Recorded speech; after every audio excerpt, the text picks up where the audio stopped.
Hello everyone, and welcome back to another video. And in this video we're going to be looking at, as if you can't guess, the Raspberry Pi and the PiStorm.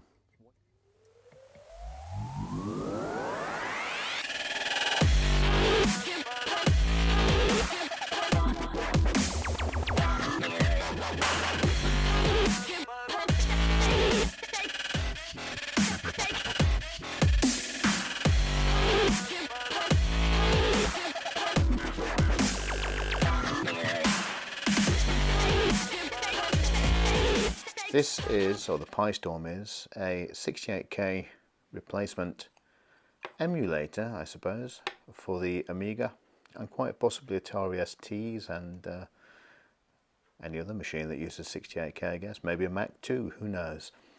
But what this is an emulator which fits into this, let me pop it out, a beautiful and rather smartly made adapter board. Now I ordered these from China about a month ago and they arrived probably a couple of weeks ago, and since then I've been experimenting and messing about and trying a few things before I did a video and gave my opinions of the project.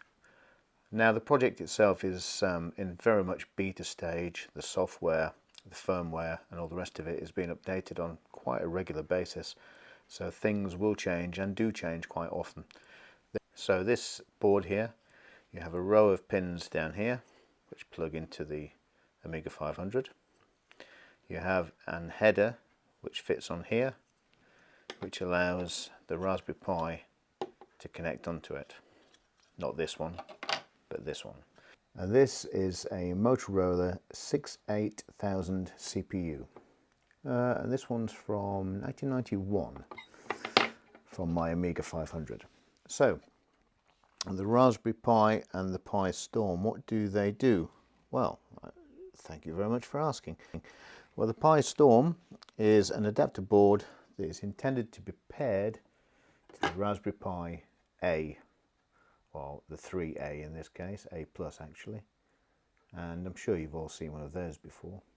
The chances are, though, you're more familiar with the Pi B, and most of the Raspberry Pis sort of take this form factor.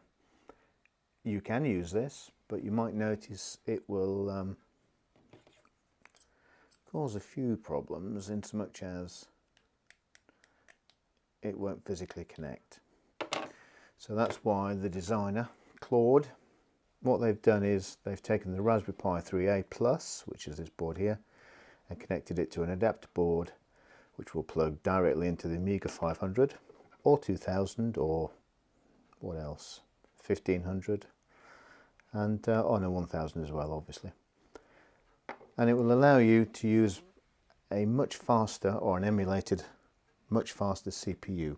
Now the CPUs it emulates are the 68000, which is that, but a much higher clock speed. There are quite a few problems if you do that. There's memory locations which can't be used because it's not a true 32-bit CPU. If you use 68020 or emulate 68020, then you have a much larger range of memory options. So what does the PiStorm do? Well, it's an adapter board that plugs into the Raspberry Pi Model 3A. It's any dip socket Amiga, as we said, a 1000, 500, 2000, etc. A blank PCB, which can be ordered from China. I think some resellers will be selling them. I have a few to sell when I get around to it. I haven't done it yet, but I will. And it offers a whole range of additional features that are a little bit difficult to get on the Amiga 500. The performance itself from the CPU or from the emulated CPU is supposedly something like a 70 MHz 68030. So what can it do? Well, Amiga wise, I mean, you could fit one of these on an Atari ST. You could probably fit one on an Apple Macintosh. The CPU emulator, or the Pi emulator, will include kickstart ROM mapping for a 1.3, a 2, a 3.1 and variations thereof. So you can dump a ROM image onto the PiStorm folder and boot that ROM image without having a ROM actually installed on the Amiga at all. So if you've got a 1.3 ROM in there, you could pop this board in and it will boot a 3.1 if you've copied a 3.1 image over. You could also do it with a 2, a 204, 3.1 or a 3 or whatever. I mean, most people have probably used a 3.1. I think out of all the Amiga ROMs, the Amiga 1200 3.1 ROM is probably the most compatible out of the modern era ROMs. Obviously the maximum compatibility for playing games would probably be a 1.3, but that's not much use in the relatively modern setting of this. So you're going to be using a 3.1 or a variation thereof. Cloanto did a 3.x and all the rest of it, 3.14 and so on and so forth. It does have fast RAM 0203 and CPU local fast RAM, which can be added.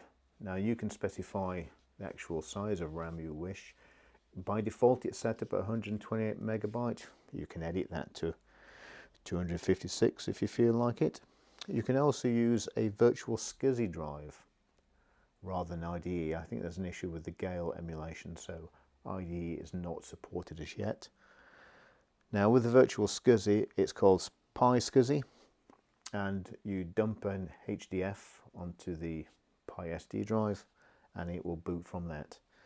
There are a few quirks to that. You cannot use a standard WinUAE HDF, but it has to be a raw RDB HDF rather than the standard HDF that WinUAE makes, but there should be information about how to do that. Another feature is you can use RTG. So for the first time, many people's Amiga 500 or 1000 could actually output via HDMI to an 800, 600 or a 1024 screen or whatever in true color or high color or 256 color. Something the Amiga 500 could only dream of back in the day, obviously. You have to have P96 installed, which was originally called Picasso 96. I think the Picasso estate has complained about that and it's now called P96. And that's it, software side. I think there is some talk of network, because obviously this thing, the Raspberry Pi, comes with wireless networking anyway, which you have to set up to update it as you set all the files up and install the emulator and all the rest of it. So whilst Wi-Fi is on this and it's being used, it's not necessarily accessible from the Amiga just yet. Please correct me if I'm wrong, but I don't think it is. Now what you do, you have to download a Raspberry Pi OS from raspberrypi.org, and you're looking at the light version. And you dump that onto your SD card, which lives in there. The SD card could be any size really. You would be wise to get quite a large one because you're going to be dumping hard drive images on there. And that is essentially it. I'm not going to go into any details in this video about how you set it up and how to set the Wi-Fi up and how to copy images over and all that sort of thing. I will do that later. I will do it step by step and we will have a look at that in more detail. But I just wanted to take a look at the Raspberry Pi boards. These cost me, I bought 5 of these. I've ordered another 10 since. But 5 of these cost me, including import charges, to my door is about £100 for 5. So like I say, 3 of these are reserved already, so I do have a couple spares. And when I get a little bit of time, I'll set the spares up and I'll probably sell them on. I may probably start selling units complete as this. I can't sell hard drive images because I don't have permission from Cloanto, who own the rights Workbench, and I cannot include ROMs, Workbench ROMs, as they are also copyright of Cloanto. But what I can do is I could sell one of these blank with an SD card, and you can put your own software on. I could perhaps include instructions how to do it, how to set it all up, and I'm fairly approachable. You can get hold of me via YouTube or Facebook or email, so that's not a problem. So what I'm going to do now is I'm going to pack all this away, set the Amiga up, and we'll probably do a stream in about half an hour or an hour. So we're looking at 4 PM UK time on Sunday, which is today. So that's it. That is a quick look at the Raspberry Pi Storm, or the PiStorm as it's properly called. There is a channel on Discord where the guys, Claude especially, is available to talk to, and the guys on the community are incredibly helpful and will help you with any problems, any queries. I've been asking plenty of stupid questions and I've got lots of sensible answers, so that is very good. So I think that's about it. Like I say, I will do a much more detailed video on setting each stage of this system up. And but for now, that'll do. I think we're going to go play some games, have a bit of fun, and hopefully I'll see you in the stream shortly. So that's it from me. Thank you very much, and I'll see you soon.